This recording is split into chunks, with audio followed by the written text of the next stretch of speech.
2मधील सर्व विद्यार्थी मैत्रिणींना गुड आफ्टरनून. मी प्राध्यापिका सौ Kamble MB, HGM college Karad.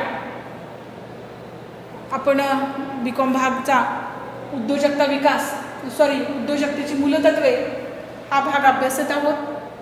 यामध्ये युनिट नंबर 1 जे आहे त्यामध्ये एंटरप्रेन्योर ही कन्सेप्ट आपण पाहतो आहोत. यामध्ये जर बघितलं तर उद्योजकाची काही गुणवैशिष्ट्य आपण पाठीमागच्या लेक्चरला अभ्यासाला सुरुवात केलेली होती. आता उरलेली काही गुणवैशिष्ट्ये जी आहेत त्या लेक्चरला आपण पाहणार आहोत. आता याच्यामध्ये जर बघितलं तर गेल्या वेळेला आपण उद्योजकाची कोणती गुणवैशिष्ट्ये बघितली. जनरली उद्योजक हा नवनिर्मिती घडवून आणणारा असावा लागतो. उद्योजकाकडे सृजनशीलता असावी लागते. उद्योजकाकडे आत्मविश्वास असावा लागतो. उद्योजकाकडे धाडस असावं लागतं. उद्योजकाकडे उच्च सिद्धी प्रेरणा असावी लागते. यासारखी काही गुणवैशिष्ट्ये पाहिलीच आहेत.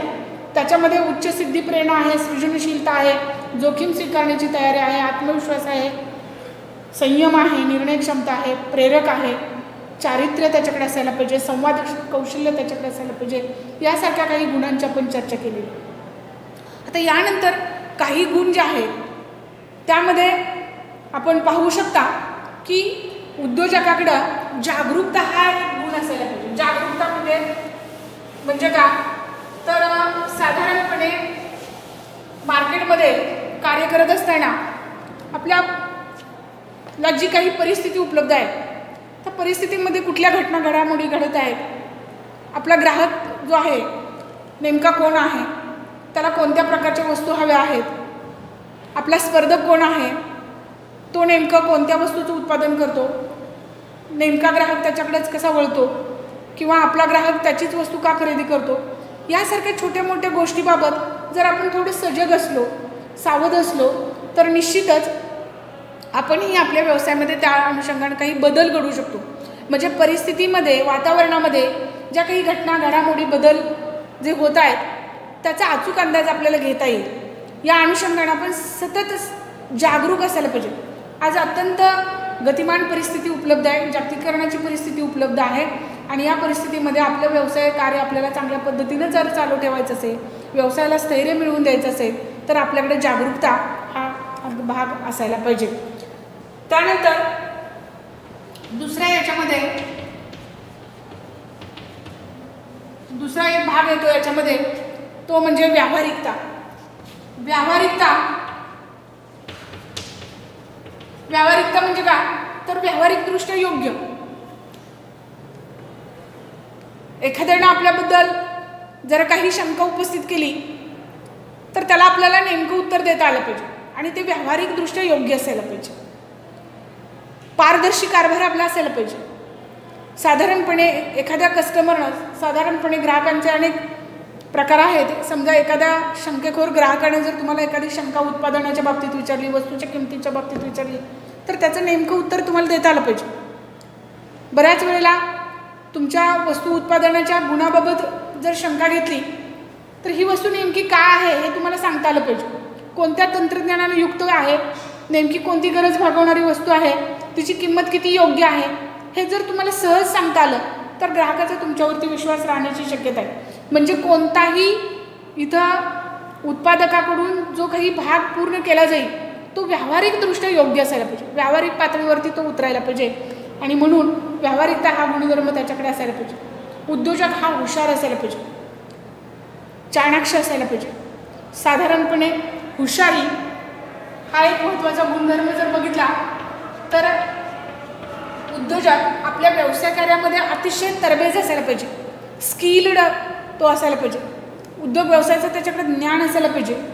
नेमकं आपण काय करतो आहोत आणि कशासाठी करतो आहोत, कोणाच्या माध्यमातून करतो आहोत, कोणतं तंत्रज्ञान आपण वापरत आहोत, या सगळ्या बाबतीत तो माहितगार असायला पाहिजे. त्याला त्याची माहिती असायला पाहिजे. म्हणजे निश्चितच तो हुशार असायला पाहिजे. निर्णय घेण्याच्या बाबतीत तत्पर असायला पाहिजे. नियोजन करण्याच्या बाबतीत तो नियोजनबद्ध प्रयत्न करणारा असायला पाहिजे. म्हणजे साधारणपणे तो सतत हुशार राहून काम करणारा असणं गरजेचं आहे. साधारणपणे तंत्रज्ञानात आज पारंगत म्हणजे तंत्रज्ञानाची माहिती असणारा असायला पाहिजे. तंत्रज्ञान हा जो भाग आहे, तंत्रज्ञान आज सर्वच क्षेत्रामध्ये अत्याधुनिक वापरले जाते. आज मोठ्या प्रमाणावर उद्योग व्यापार क्षेत्रामध्ये बदल होत आहेत, आमूलाग्र बदल होत आहेत आणि हे बदल घडवून आणण्यासाठी तंत्रज्ञान हे कारण म्हणून पुढे येत आहे. साधारणपणे पूर्वी हाताच्या साह्यानं वस्तूचं उत्पादन केलं जात होतं, त्यानंतर यंत्राच्या साह्यानं वस्तूचं उत्पादन केलं जातं. आज जर आपण बघितलं तर सर्वच ठिकाणी स्वयंचलित यंत्रणा आलेली आहे. आणि मग नेमकं तंत्रज्ञान आपण त्या ठिकाणी कुठलं वापरलेलं आहे, वस्तूचं उत्पादन करत असताना कोणत्या तंत्रांनी युक्त आहे ते हे जर उद्योजकाला माहीत असेल तर तो पुढच्या व्यक्तीला ते सांगू शकेल किंवा त्याबद्दल तो तंत्रज्ञान जे आहे ते योग्य पद्धतीनं वापरू शकेल. आणि म्हणून इथे लक्षात घ्या, आज जर बघितलं मार्केटमध्ये असंख्य शोध संशोधनं बाजारात येत आहेत, त्या माध्यमातून तंत्रज्ञान उपलब्ध आहे आणि त्या तंत्रज्ञानाचा वापर करून उत्पादन घेऊन मोठ्या प्रमाणावर विक्री करून उत्पन्न मिळवण्याचे प्रयत्न करणारे असंख्य उद्योजक आज आपल्याला पाहायला मिळतात.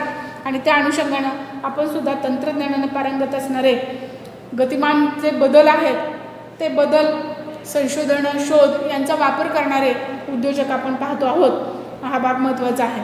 त्यानंतर सगळ्यात महत्त्वाचा संशोधक वृत्ती उद्योजकाकडे असायला पाहिजे.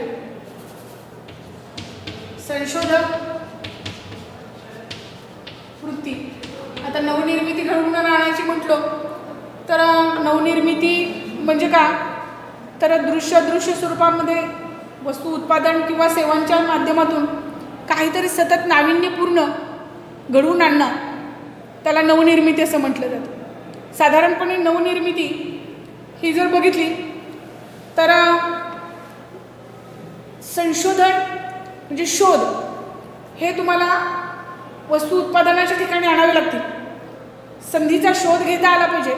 मार्केटमध्ये आज असंख्य संधी आहेत, त्या नेमक्या आपल्यासाठी कुठल्या आहेत, त्याच्या साहाय्याने कोणत्या वस्तूचं उत्पादन घेता येईल, मार्केटमध्ये मोठ्या प्रमाणात विक्री करून उत्पन्न मिळवता येईल, हे सतत तुम्हाला पाहता आलं पाहिजे.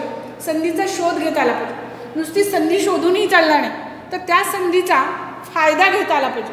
संधीचं रूपांतर व्यवसायामध्ये करता आलं पाहिजे आणि त्याच्यातून आपल्याला फायदा घेता येईल. म्हणजे साधारणपणे संशोधक वृत्ती ही उद्योजकाकडे असायला पाहिजे. सगळ्यात महत्त्वाचं म्हणजे बदलांशी जुळवून घेण्याची क्षमता पाहिजे. बदल स्वीकारता आले पाहिजे.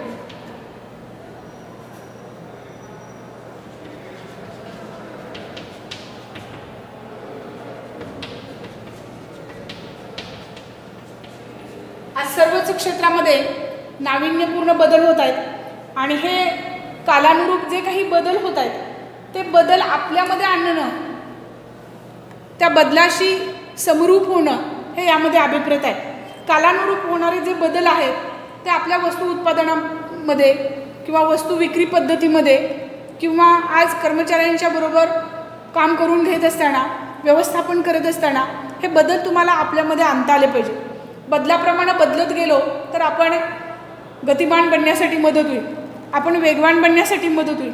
अपेक्षित उद्दिष्टापर्यंत जाऊन पोहोचण्यासाठी हे बदल स्वीकारणं, बदल आत्मसात करणं या गोष्टी उद्योजकाकडे असणंच पाहिजे, असायलाच पाहिजे. बदलांची जुळवून घेण्याची क्षमता त्याच्याकडे असायला पाहिजे. त्यानंतर याच्यामध्ये आणखीन एक महत्त्वाचा भाग येतो, संसाधनाचा पर्याप्त वापर करता आला पाहिजे. संसाधनाचा पर्याप्त वापर करता आला पाहिजे.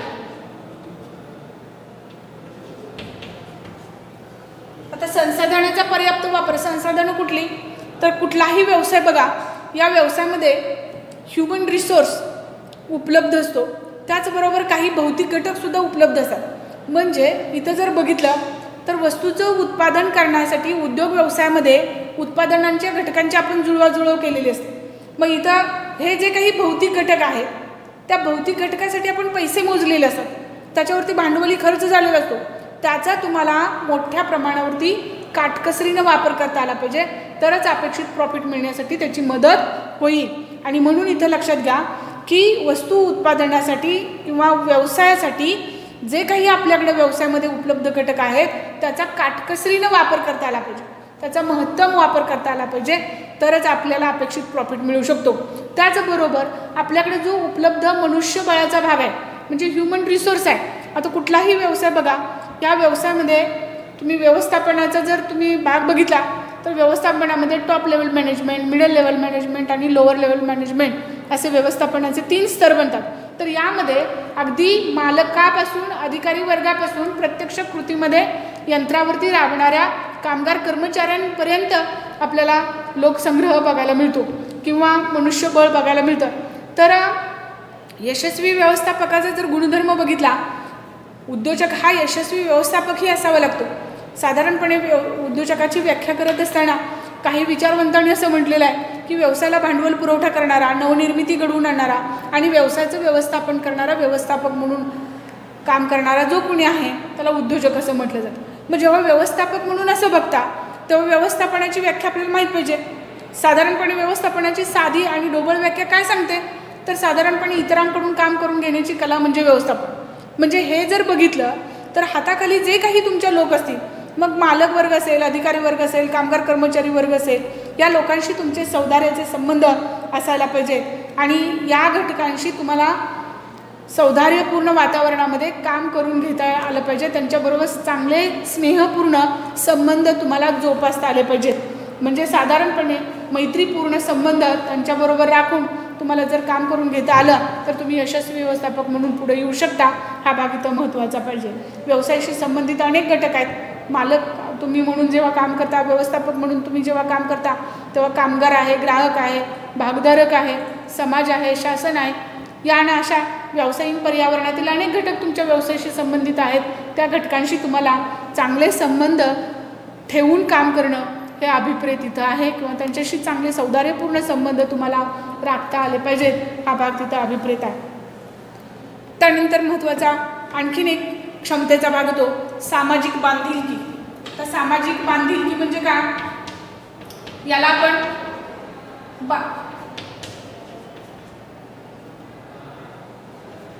आपण सोशल रिस्पॉन्सिबिलिटी असं सुद्धा म्हणू शकता. आता साधारणपणे सामाजिक बांधिलकी म्हणजे सोशल रिस्पॉन्सिबिलिटी म्हणजे काय, तर कुठलाही व्यवसाय जेव्हा समाजामध्ये स्थापन होत असतो, समाजासाठी स्थापन होत असतो, समाजातल्या कोणाकडून तरी तो स्थापन केला जातो, समाजातल्या कोणाकडून तरी तो चालवला जातो. ह्या सगळ्या गोष्टी बघितल्या तर व्यवसायाचा संबंध समाजाशी असतो. आणि मग व्यवसायाचं स्थापनेपाठीमागचा साधारण उद्देश काय असतो, आर्थिक उद्देश जर बघितला तर टू अर्न मॅक्झिमम प्रॉफिट, म्हणजे नफा मिळवणं. नुसता नफा नाही मिळवणं, तर टू अर्न मॅक्झिमम प्रॉफिट म्हणजे जास्तीत जास्त नफा मिळवणं. आणि मग नुसतं नफा मिळवण्यासाठी जर तुम्ही गैरमार्गाचा वापर करून नफा मिळवला तर त्या व्यवसायाला अस्तित्व फार दीर्घकाळ टिकणार नाही. म्हणजे व्यवसाय जर तुम्हाला दीर्घकाळ, व्यवसायाला जर स्थैर्य म्हणा, दीर्घकाळ तुम्हाला टिकवून ठेवायचं असेल तर तुम्हाला सामाजिक बांधिलकी जोपासावी लागेल. म्हणजे काय, तर हा व्यवसाय समाजासाठी आहे ही कन्सेप्ट तुम्हाला आणता आली पाहिजे. समाजाचं देणं आपण लागतो, समाजाचं काही ऋण लागतो, या भावनेतून समाजकार्य करणं हे गरजेचं आहे. मग हे कशा पद्धतीनं ऋण फेडता येईल, तर उदाहरणार्थ बघा, तुमचा जर भागधारक असेल तर भागधारकाला योग्य लाभांश उपलब्ध करून द्या.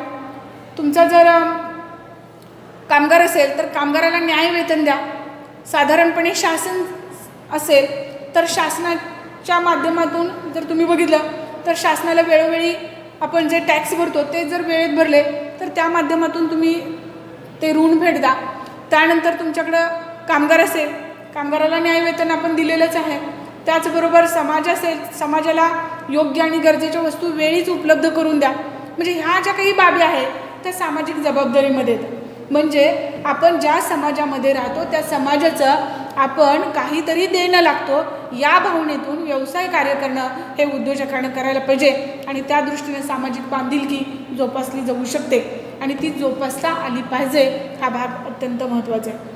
उद्योजकाला वेळेचं भान पाहिजे, वेळेचं महत्त्व पाहिजे, वेळेचं नियोजन त्याला करता आलं पाहिजे. म्हणजे आणखीन एक क्षमता त्याच्याकडे असायला पाहिजे, वेळेचं महत्त्व आणि वेळेचं नियोजन त्याला करता आलं पाहिजे.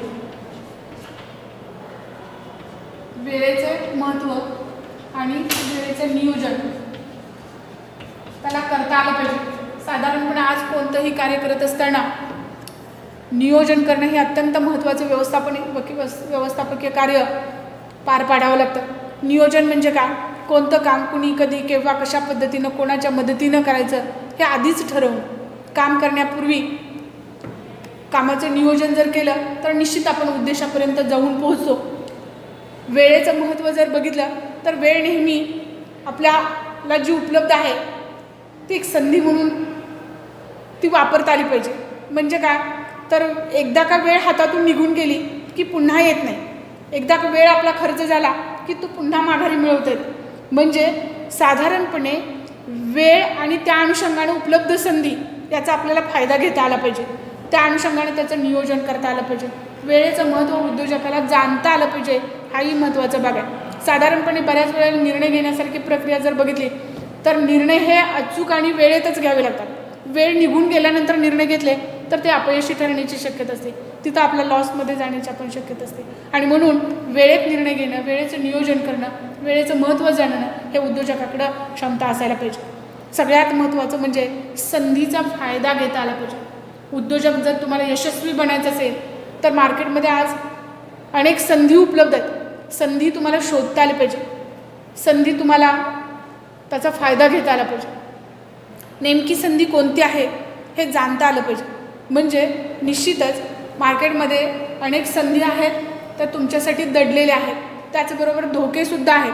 म्हणजे संधी जशा आहेत तसे धोकेसुद्धा दडलेले आहेत.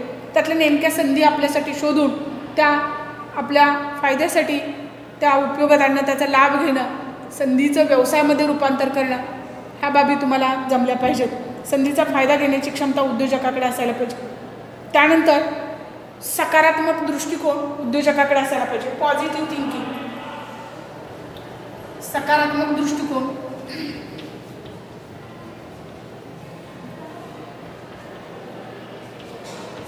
सकारात्मक दृष्टिकोन याला आपण पॉझिटिव्ह थिंकिंग म्हणू. आता पॉझिटिव्ह थिंकिंग म्हणजे काय तर व्यवसायामध्ये बऱ्याच वेळेला अनिश्चित परिस्थिती असते आणि मग त्या अनिश्चित परिस्थितीमध्ये आपण व्यावसायिक आव्हानं पेलायला पाहिजेत.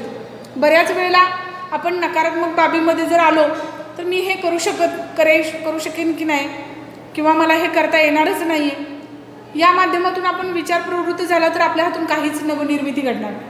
आणि नवनिर्मिती जर घडवायची असेल, काही ना काहीतरी नाविन्यपूर्ण समाजाला जर तुम्हाला द्यायचं असेल, ग्राहकापर्यंत उपलब्ध करून द्यायचं असेल, त्यातून तुम्हाला जर नफा मिळवायचा असेल तर तुम्हाला पॉझिटिव्ह थिंकिंगमधून जावं लागेल.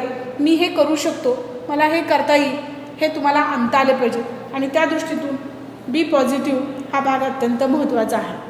त्यानंतर सगळ्यात महत्त्वाचं म्हणजे उद्योजकाकडं नेतृत्व हा गुण असायला पाहिजे. आता नेतृत्व म्हणजे काय?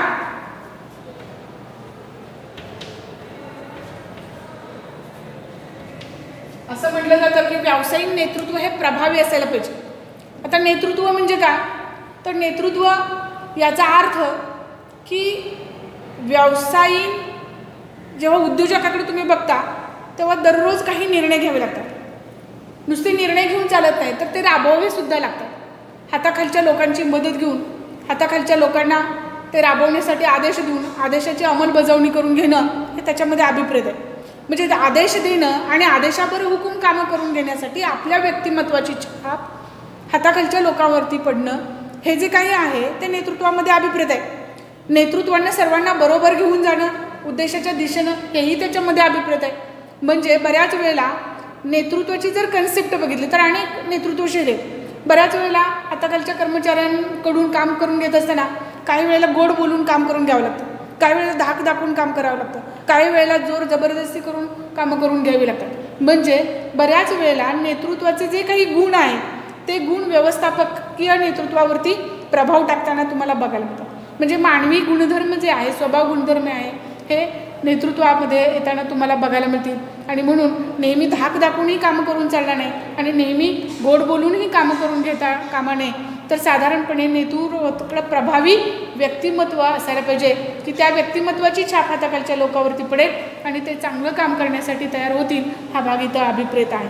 साधारणपणे या आणि अशा पद्धतीनं असंख्य गुण आपण नेतृत्वाचे पाहिले, उद्योजकाचे पाहिले आणि ह्या गुणांनी युक्त जो कोणी उद्योजक आहे तो यशस्वी उद्योजक म्हणून पुढे येण्यासाठी काही हरकत नाही असं आपल्याला म्हणता येईल.